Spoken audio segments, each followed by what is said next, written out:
The first work you need to do is remember. Remember rightly who I am, who you were, and then where you are now. And so that's what happens here. He goes on in verse 4, and he says, hear the word of the Lord, O house of Jacob, and all the families of the house of Israel. Thus says the Lord, what injustice have your fathers found in me? Now please note this. Lots of time the God of the Old Testament gets a bad rap. The God of the New Testament, he's the God we love. The God of the Old Testament we're not so good with. But notice the passion of the love of God.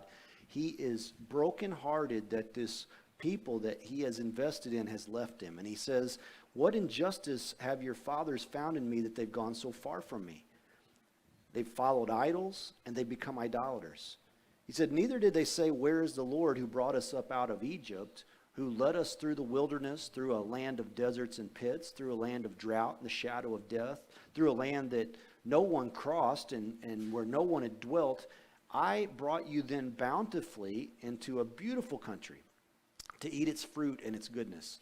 But when you entered, you defiled my land, you made my heritage an abomination, and the priests who were supposed to share with them the Lord, they didn't say to the people, hey, where is the Lord? And those who handled the law, that is the law of God, they didn't know me. The rulers transgressed against me. The prophets prophesied of Baal, a pagan god, instead of me, and walked after things that do not profit. And therefore he said, I will yet bring charges against you, says the Lord.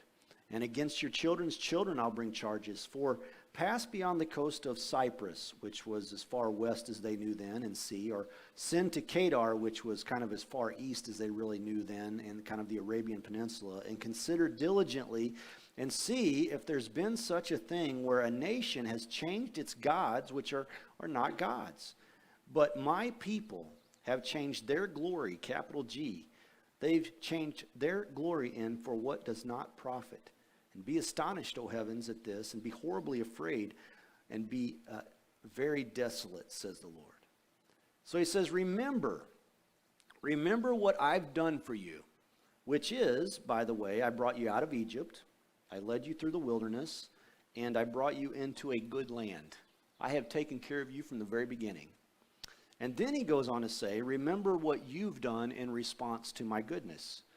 And what he does is he shares that for all that he has done, they, and especially their priests, their prophets, their leaders, had all transgressed. I mean, even their prophets had prophesied of Baal, which someone once said had made the prophets of God a non-profit organization.